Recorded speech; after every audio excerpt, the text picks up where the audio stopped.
जय जोहार, नमस्कार। दैनिक छत्तीसगढ़ चैनल पर आप सभी का एक बार फिर से बहुत बहुत स्वागत है। छत्तीसगढ़ की रोजाना खबरों को जानने के लिए इस चैनल को सब्सक्राइब कर लीजिए। इसके अलावा ये वीडियो आप कहां से देख रहे हैं कमेंट बॉक्स में लिखकर हमें जरूर अवगत कराइए। छत्तीसगढ़ में दुर्गा पंडाल स्थापना को लेकर दो समुदायों के बीच जमकर झड़प हो गई। कवर्धा के कामठी में पुलिस और ग्रामीणों के बीच जोरदार झड़प यहां पर देखने को मिल रही है।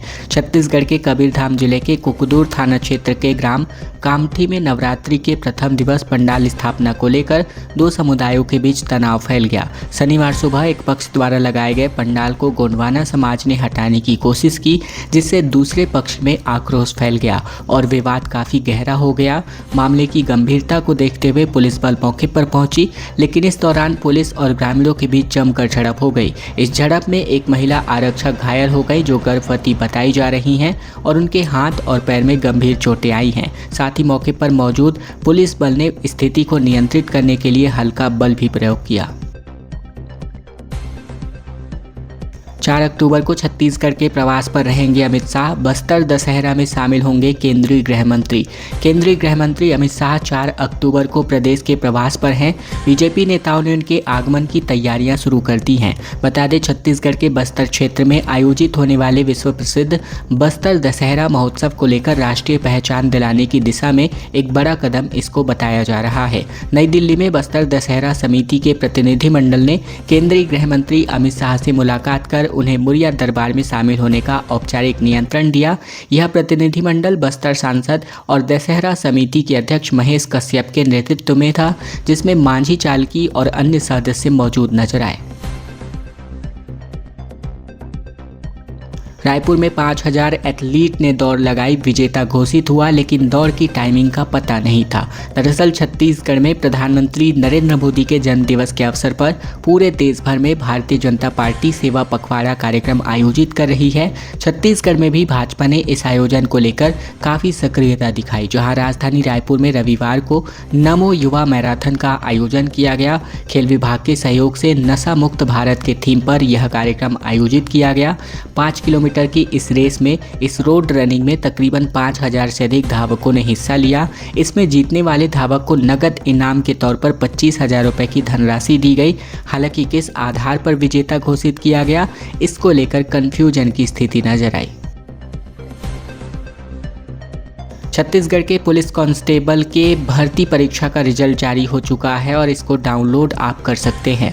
छत्तीसगढ़ के व्यावसायिक परीक्षा मंडल के द्वारा कांस्टेबल भर्ती 2025 के परिणाम घोषित कर दिया गया है। अभ्यर्थी अपना व्यापम के माध्यम से आधिकारिक वेबसाइट के माध्यम से रिजल्ट जाकर चेक कर सकते हैं। इस भर्ती परीक्षा का आयोजन 27 जुलाई 2025 को किया गया था, जिसमें 2 लाख से ज़्यादा उम्मीदवारों ने अपने एग्ज़ाम की पात्रता दिलाई थी। इसके अलावा लिखित परीक्षा में 100 MCQ प्रश्न पूछे गए थे। मुख्य विषयों की अगर हम बात करें तो सामान्य अध्ययन, पंचायती राज एवं ग्रामीण विकास, छत्तीसगढ़ का सामान्य ज्ञान, सरकारी योजनाएं और सामान्य हिंदी इसमें शामिल था।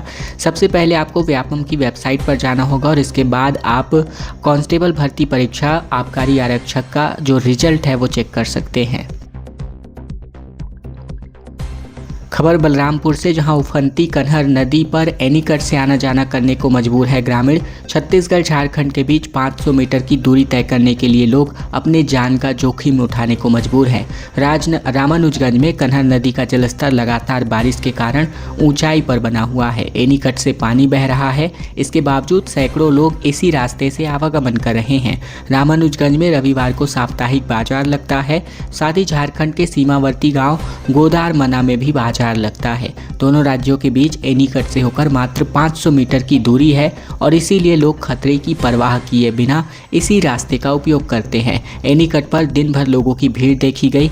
कई लोग निकलते फिसलते बचते नजर आए, फिर भी किसी ने रास्ता नहीं बदला। महिलाएं, बुजुर्ग और बच्चे भी इसी रास्ते से होकर गुजरते दिखे। गिरने से बचने के लिए लोग एक दूसरे का हाथ पकड़ करके समूह में चल रहे थे। दुर्ग में सांसद खेल महोत्सव की शुरुआत हुई है। बच्चों के 2 किलोमीटर की मसाल दौड़ आयोजित करी गई, जबकि 9 विधानसभा क्षेत्रों में 293 किलोमीटर की यात्रा आयोजित होने जा रही है। दुर्ग के सेक्टर 2 खेल मैदान में रविवार को सांसद खेल महोत्सव का आयोजन शुरू किया गया। बच्चों ने 2 किलोमीटर की लंबी मसाल रैली दौड़ निकाली। सांसद विजय बघेल और स्थानीय लोगों ने भी इस दौड़ में शिरकत किया। मसाल रैली जिले के 9 विधानसभा क्षेत्रों में 14 स्थानों से होकर गुजरी। यहाँ लगभग 293 किलोमीटर की यात्रा के बाद सेक्टर 2 खेल मैदान पर यह समाप्त होगी। सांसद ने बताया कि प्रधानमंत्री मोदी की पहल पर देश भर में यह महोत्सव किया जा रहा है। इसका लक्ष्य खेलों को आमजन तक पहुंचाना है। महोबा बाजार में शराब दुकान खोलने का विरोध किया गया, जहां 500 लोग धरने पर बैठे नजर आए। दुकान पर ताला लगाया गया और जल्द बंद करने को लेकर आश्वासन पर मोहल्ले वासी उठते नजर आए। राजधानी रायपुर के कोटा महोबा बाजार इलाके में खोली गई शराब की दुकान के विरोध में तकरीबन 500 लोगों ने जमकर विरोध प्रदर्शन किया। नाराज लोगों ने दुकान पर धावा बोलते हुए ताला जड़ दिया।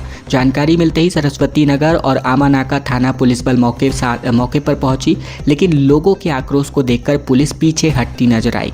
महिलाओं और बच्चों के साथ मोहल्ले वासी मौके पर ही धरने पर बैठ गए, जबकि दुकान हटाने की मांग करने लगे। काफी देर के बाद तहसीलदार और आबकारी आरक्षक मौके पर पहुंचे, जहां उन्होंने दुकान हटाने का आश्वासन दिया गया। तब जाकर के लोग यहां पर शांत हुए और तब जाकर प्रदर्शन खत्म हुआ। शारदीय नवरात्रि को लेकर के बमलेश्वरी मंदिर में भगदड़ से बचने के लिए जिगजैग व्यवस्था यहां पर की गई है। कई माता मंदिरों में इस बार घी के दीपक नहीं जलाए जाएंगे। 22 सितंबर से यानी आज से शारदीय नवरात्र की शुरुआत हो रही है। छत्तीसगढ़ के बस्तर के माँ दंतेश्वरी आराध्य, डोंगरगढ़ के माँ बमलेश्वरी और बिलासपुर के महामाया मंदिर, रायपुर के महामाया मंदिर समेत कई मंदिरों में तैयारियां कंप्लीट करी जा चुकी हैं। डोंगरगढ़ में भीड़ के दौरान भगदड़ से बचने और चलने के लिए जिगजैग की व्यवस्था की गई है, तो वहीं जोत जलाने विदेशी भक्तों ने बुकिंग कराई है। इसके अलावा 10 एक्सप्रेस ट्रेनों को डोंगरगढ़ में विशेष स्टॉपेज दिया जा रहा है। इस बार भी कई माता मंदिरों के घी के दीपक नहीं जलेंगे। शक्ति पीठों और देवी मंदिरों की अपनी अपनी मान्यताएं हैं। इन मंदिरों में लाइव दर्शन, श्रद्धालुओं के रुकने समेत अन्य इंतजामात किए गए हैं। मंदिरों में विशेष आरती के साथ साथ मनोकामना ज्योति कलश भी यहां पर जलाए जाएंगे। कांग्रेस ने सितंबर के बाद यहां पर 12 जिलाध्यक्षों को बदला जाएगा। जहां हुआ विवाद वहां पर नए को मौका दिया जा सकता है। छत्तीसगढ़ कांग्रेस में 30 सितंबर के बाद अब संगठन में एक बड़ा फेरबदल होने जा रहा है। प्रदेश कांग्रेस अध्यक्ष दीपक बैज की नियुक्ति के बाद ये पहला मौका है जब संगठन में इतने व्यापक स्तर पर कोई बड़ा बदलाव कांग्रेस पार्टी में किया जा रहा हो। पार्टी ने 12 जिलाध्यक्षों को बदलने की तैयारी पूर्ण कर ली है। इसी के साथ ही प्रदेश में मंडल और ब्लॉक अध्यक्षों की नियुक्ति भी जल्द की जाएगी। जानकारी के मुताबिक ये फेरबदल संगठन को मजबूत बनाने और नए नेतृत्व को अवसर देने के मकसद से किया जा रहा है। सूची तैयार करके हाईकमान को भेज दिया गया है। बताया जा रहा है कि बीते दिनों जिन जिलों में विवाद की स्थिति बनी थी वहां पर नए चेहरों को मौका दिया जा सकता है। खबरों में आगे बढ़ें इसके पहले अगर आपने चैनल अभी तक सब्सक्राइब नहीं किया है, आश्वस्त हो जाइए कि इस चैनल को आपने सब्सक्राइब किया हो। छत्तीसगढ़ की रोजाना खबरें बिना किसी रुकावट आप तक पहुंचती रहेंगी अगर आपने इस चैनल को सब्सक्राइब कर रखा हो। मंत्री राजेश अग्रवाल ने कहा कि बारिश के बाद सड़कों का डामरीकरण कार्य शुरू होगा। सड़कों की दुर्दशा को लेकर अब किरकिरी होती नजर आ रही है छत्तीसगढ़ के अंबिकापुर में। बता दें, अंबिकापुर में नेशनल हाईवे, पीडब्ल्यूडी और नगर निगम की 70% सड़कों की दुर्दशा को लेकर केंद्र, राज्य और निगम में सत्तासीन भाजपा की सरकार की जम करके किरकिरी हो रही है। एक दिन पूर्व युवक कांग्रेस ने खस्ताहाल सड़कों को लेकर आंदोलन भी किया था। सड़कों की दुर्दशा को लेकर मंत्री राजेश अग्रवाल ने दावा किया है कि 15 अक्टूबर से सड़कों का काम शुरू करा दिया जाएगा। सबसे ज़्यादा दिक्कत नेशनल हाईवे की सड़कों को लेकर है, जिसके मरम्मत के लिए विभाग के पास पैसे भी नहीं हैं। अंबिकापुर के सभी प्रवेश मार्गों के नेशनल एवं स्टेट हाईवे की सड़कों के साथ साथ अंबिकापुर शहर के अंदर की ज़्यादातर सड़कें पूरी तरीके से टूट चुकी हैं। इन सड़कों को लेकर सोशल मीडिया में लोग रोज़ फोटो और वीडियो पोस्ट किए जा रहे हैं, जो केंद्र, राज्य और निगम की सरकार पर कोसा जा रहा है। दुर्ग जिले का 2500 साल पुराना गांव अब खतरे के कगार पर है। मिट्टी कटाव की वजह से 40 फीट जमीन यहां पर बह गई है और किनारों पर पिचिंग का काम अब तक अधूरा है। छत्तीसगढ़ के दुर्ग जिले के पुरातात्विक महत्व वाले तरीघाट गांव में खारून नदी का जलस्तर बढ़ने की वजह से मिट्टी कटाव की समस्या गंभीर हो चुकी है। स्टॉप डैम की वजह अब तक तकरीबन 40 फीट की ज़मीन यहां पर बह चुकी है।